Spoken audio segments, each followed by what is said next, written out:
مشہور و معروف شاعر اور مقبول شاعر بھی کلیم عاجز 1920 میں پٹنہ کے پاس تلہاڑا میں پیدا ہوئے تھے۔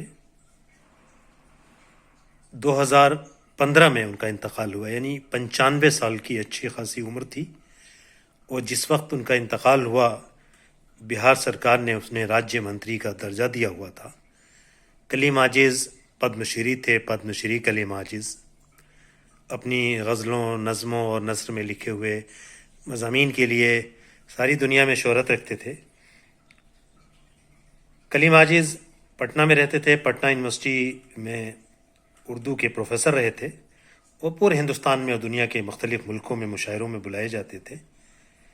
یہ ان کا پہلا مجموعہ ہے، وہ جو شاعری کا سبب ہوا۔ یہ ہندی ہمارے سامنے اسکرین پہ آپ کو نظر آ رہی ہے یہ کتاب۔ اردو میں جہاجی سائز پہ پہلا مجموعہ آیا تھا، وہ جو شاعری کا سبب ہوا۔ دراصل معاملہ یہ تھا کہ 1946 میں کلیم عاجز کے خاندان کے سبھی لوگوں کو قتل کر دیا گیا تھا۔ پٹنہ کے پاس تلہاڑا میں ایک بہت ہی بھیانک کمیونل رائٹ ہوا تھا اور اس میں ان کی ماں کو، ان کی بہنوں کو، ان کے خاندان کے سبھی لوگوں کو قتل کر دیا گیا تھا۔ اور اس وقت ان کی عمر بہت کم تھی، نوجوان تھے، اور اسی بات کو لے کر کے پوری زندگی انہوں نے شاعری کی اور کہا کہ وہ جو شاعری کا سبب ہوا وہ معاملہ بھی عجب ہوا، میں غزل سناؤں ہوں اس لیے کہ زمانہ اس کو بھلا نہ دے۔ بہت سے لوگ اس کو سمجھ نہیں پاتے ہیں، تو وہ یہ سمجھتے ہیں کہ کوئی عشق کا معاملہ رہا ہوگا، کسی کو بھلانے کی بات کلیم عاجز کر رہے ہیں۔ لیکن 1946 کے اس حادثے میں ان کے گھر کے سبھی افراد کو قتل کر دیا گیا تھا اور ایک کنویں میں ڈال دیا گیا تھا تلہاڑا میں۔ اور وہ جب وہاں گئے، وہاں انہیں ان سبوں کو دیکھا، تو اس کے بعد سے کلیم عاجز کا کہنا تھا کہ زندگی میں کبھی کوئی رات ایسی نہیں گزری جس رات کو اٹھ کر وہ روتے نہ ہوں۔ اپنی ماں سے، اپنی بہنوں سے بہت قریب تھے اور ماں کے لیے روتے تھے، اور اسی لیے وہ شاعری کرتے تھے۔ وہ کہتے تھے کہ یہ شاعری میں دنیا کو سنانے کے لیے نہیں کرتا ہوں، یہ شاعری میں گنگنانے کے لیے کرتا ہوں۔ اور یہ مصرع کہا، اپنی کتاب کا نام دیا اپنی ہی شعر سے، کہ وہ جو شاعری کا سبب ہوا وہ معاملہ بھی عجب ہوا، میں غزل سناؤں ہوں اس لیے کہ زمانہ اب اس کو بھلا نہ دے۔ اور تڑپنا اور شہ جل کے مر جانے سے کیا ہوگا، جو ہم سے ہو رہا ہے کام پروانے سے کیا ہوگا۔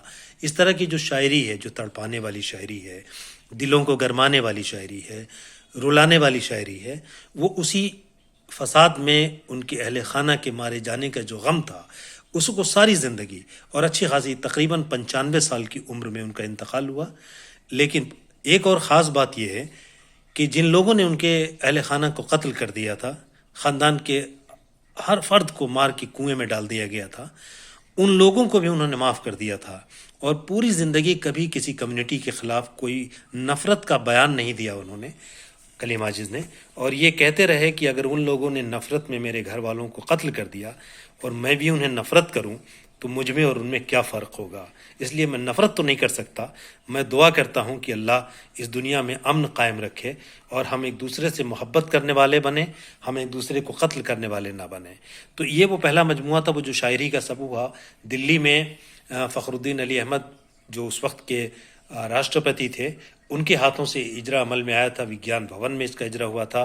یہ کتاب بھی ان کی ہے، ابھی سن لو مجھ سے، جس میں یہ شعر لکھا ہے کہ یہ بیان حال یہ گفتگو ہے میرا نچوڑا ہوا لہو، ابھی سن لو مجھ سے کہ پھر کبھی نہ سنو گے ایسی کہانیاں۔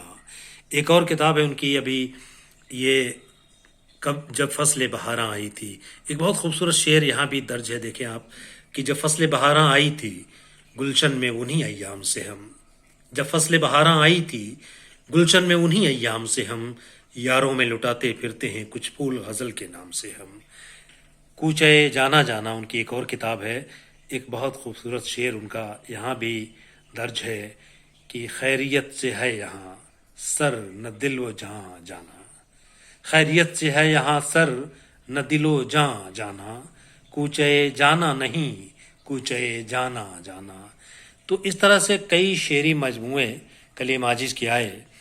ایک جو یہ غزل ان کی خاص رنگ کی ہے، جس کو مشاعرے میں پڑھا تھا لال قلعے کے، اس میں ایک بہت مشہور شعر تھا کہ